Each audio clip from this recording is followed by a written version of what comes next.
Ժողովուրդ օրաթերթը գրում է. ՀՀ վերաքննիչ դատարանը դատավոր Մխիթար Պապոյանի նախագահությամբ գնացել է ՊԲ նախկին հրամանատար Ջալալ Հարությունյանի դեմ հարուցված քրեական գործով որոշում կայացնելու վերաքննիչ դատարան կամ կբավարարի մեղադրվող Ջալալ Հարությունյանի պահանջը եւ նրան կարդարացնի կամ գործը կուղարկի առաջին ատյանի դատարան նոր քննության եւ չի բացառում, որ առաջին ատյանի դատարանի որոշումը թողնի անփոփոխ։ Հիշեցնենք, առաջին ատյանի դատարանը Արցախի պաշտպանության բանակի նախկին հրամանատար Ջալալ Հարությունյանին դատապարտեց 5.5 տարվա ազատազրկման։ Դատարանն ավելի վաղ 50-ամյա գեներալ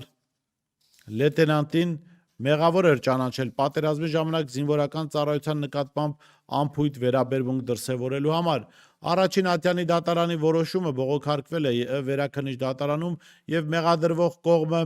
ամեն ինչ անում է վերաքննիչ դատարանում նիստերը հետաձգելու համար, որպեսզի վաղեմության ժամկետի հիմքով ամբաստանյալը ազատվի պատասխանատվությունից, սակայն փորձերն անցան ապարդյուն եւ հունիսի 18-ին վերաքննիչ դատարանը որոշում կկայացնի։ Հիշեցնենք, որ Ջալալ Հարությունյանի դեմ հարուցված գործով քրեական վարույթի վաղեմության ժամկետը հոկտեմբերին կլրանա։